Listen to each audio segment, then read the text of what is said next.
আমার রব, আমাকে দুনিয়াতে কল্যাণ দান করুন, আখিরাতেও কল্যাণ দান করুন এবং আমাকে জাহান্নামের আগুন থেকে বাঁচান।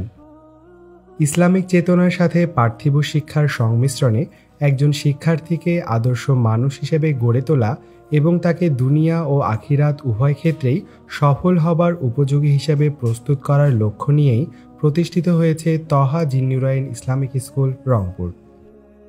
আজকের শিশুরাই আগামীর শ্রেষ্ঠ সম্পদ। ছোটবেলায় তাদের যা শিক্ষা দেয়া হবে তার উপর ভিত্তি করেই গড়ে উঠবে জাতির ভবিষ্যৎ।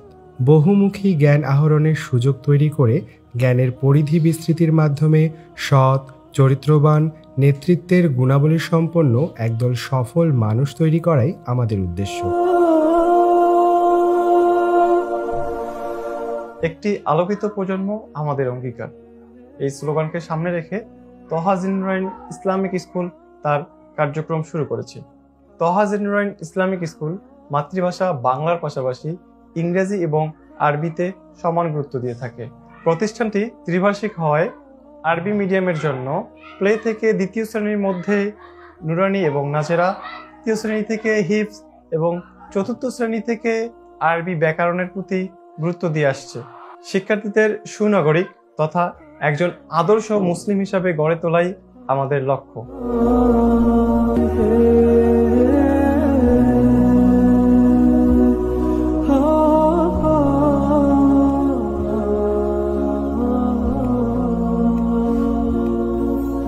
অভিভাবক হিসাবে আমরা চাই আমাদের সন্তানরা দ্বীনি শিক্ষার পাশাপাশি আধুনিক শিক্ষা যেমন বাংলা, ইংরেজি, বিজ্ঞান ইত্যাদি শিক্ষায়ও উৎকর্ষতা অর্জন করুক।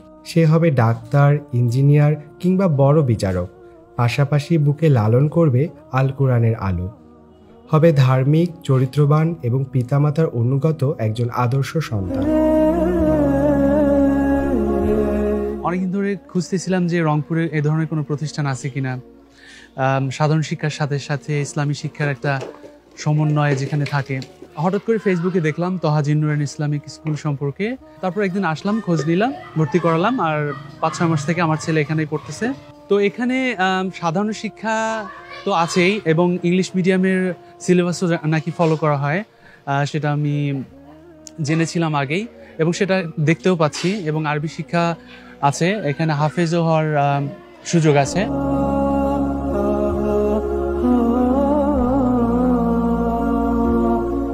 আকীদা, আদর্শ এবং নৈতিক শিক্ষার সমন্বয়ে আমরা জ্বেলেছি আলোকবর্তিকা।